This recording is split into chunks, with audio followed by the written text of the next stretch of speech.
కూటమి ప్రభుత్వం ఐటీడీపీ కార్యకర్త చేబ్రోలు కిరణ్ను అరెస్టు చేసిన విషయానికి తెలిసిందే.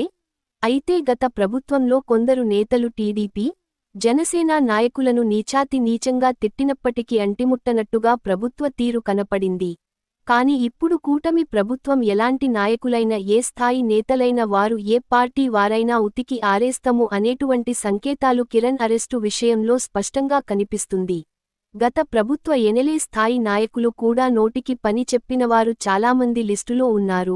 ఇప్పుడు వారు కూడా నోరు మెదిపితే ఊసలు లెక్కించాల్సిందేనని ఈ అరెస్టుతో గట్టిగానే ఇచ్చారు. పాత వీడియోస్ బయటకి తీస్తారా, లేదంటే ఇప్పుడు కొత్తగా మొదలు పెడతారా అనేది మాజీ నాయకుల గుండెల్లో రైళ్లు పరిగెట్టేస్తోంది కూటమి ప్రభుత్వం.